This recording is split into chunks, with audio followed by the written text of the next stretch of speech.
actually a third. This is the first sermon that I'm giving where I'm not holding on for dear life over here at the lectern. Now, I'm completely notice I have an outline here. The interesting thing is I've given this sermon twice now, and it's come out completely different twice. So I don't know what you're going to get, but we're going to trust in the Holy Spirit. And I'm going to trust you not to throw things at me. There's so much going on in this gospel. So many things that we could talk about. It's hard to choose just one thing to concentrate on. So as I was contemplating this text this week, I went back to what we heard last week with Deacon Joe. Deacon Lou. God, you keep doing that. I know a Deacon Joe. Rolls off the tongue. Great, this is being recorded.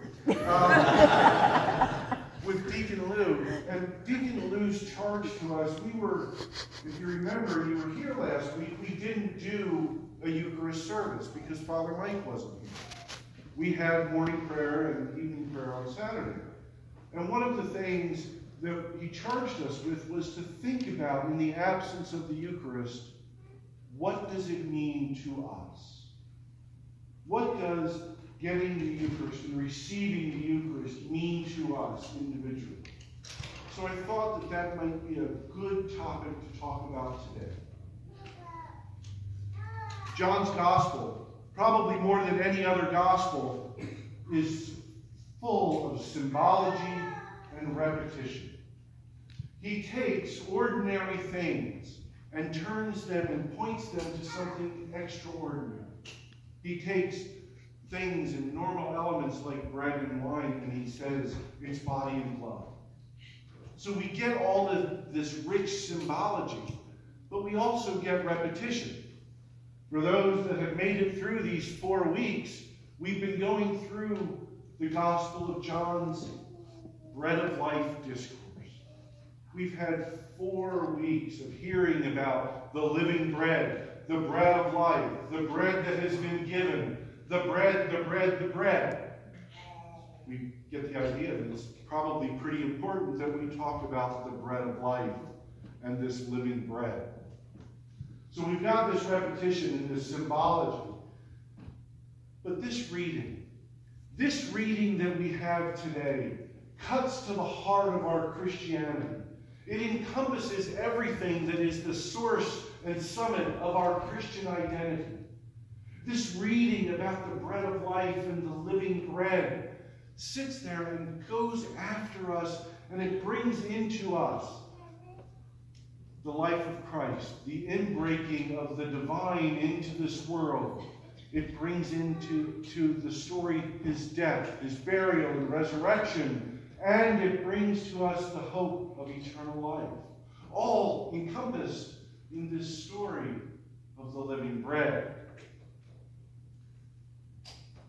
This reading, though, is not without something that makes us cringe. We hear this, I must eat the flesh and drink the blood. It kind of makes us a little uncomfortable, doesn't it? Well, now think about those first century Jews that had to hear it, knowing all of their Levitical laws against unclean things. It made their skin crawl as well. Again, John's using the ordinary and pointing to the divine. As I said, this is at the heart of our Christianity.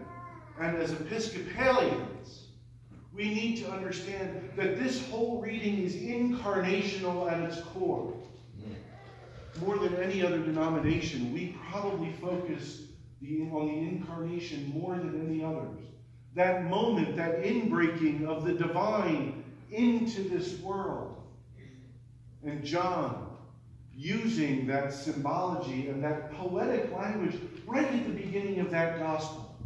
In the beginning was the Word, and the Word was God, and the Word was with God, and the Word came and dwelt among us. What beautiful language. What things and pictures come into our mind that eternal Word, the words that brought existence into being, is now here and present with us.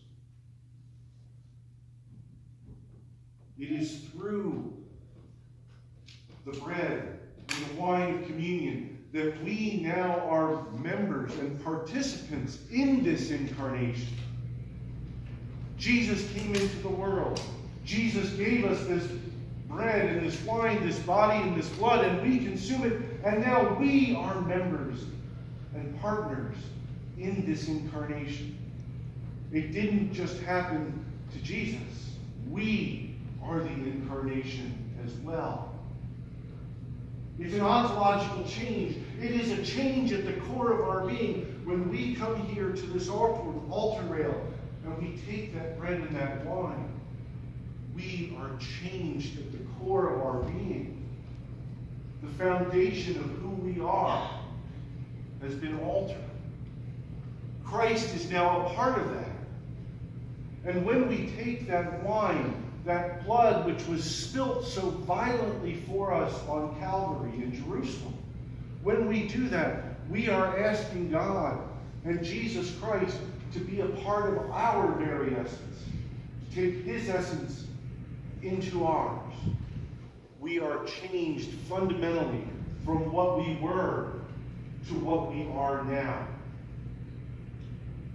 One of the beautiful things about Eucharist is that it reminds us that we are never alone.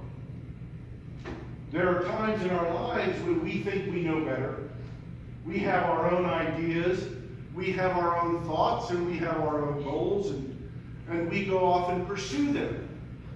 But so often, we end up being lost. And this is our way back. Through the bread and wine and communion, for the sharing of this gift in our community, we have the ability to reorient ourselves, to renew ourselves, to once again take that body and blood into us and become different people.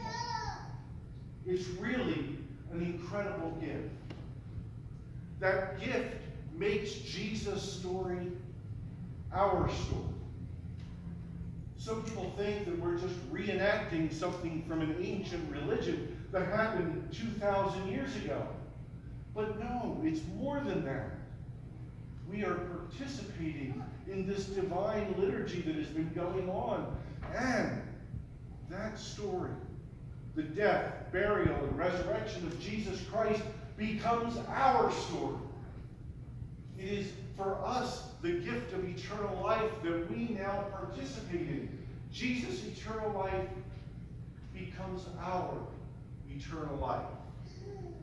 Our story is now intertwined with Jesus, inseparable from Jesus. And when we as a community share this meal together, we become inseparable from each other. You are tied to me and each other, and I am tied to you. What a gift this eternal life brings us. Now, thinking about all that, thinking about how we are participants in this incarnation, that the incarnation is now a part of us, think about what would happen if we treated each other that way. What if we believed that we had been consecrated for glory, that Christ was consuming us and we were consuming Jesus, that he abides in us and we in him, and we went out and lived that life? What if when we walked up to each other, we saw the incarnated Jesus in each person? What a world. What an opportunity. What an opportunity to go out and be different. We don't have to be constrained with the way things always were. We're new. We're new and we're fundamentally different. Friends, this is the joy of our Christianity. We are eternal beings because of everything that Christ did for us, and because we get to participate in the incarnation. That word that was in existence, that breathed existence into being, we are a part of that. So as we consider what the Eucharist means to us, come to this table. Take this living bread. Take it into you. Let yourself be changed. Leave knowing that you have been changed. Leave knowing that you aren't the same as when you walked into this building. You're better. You're loved.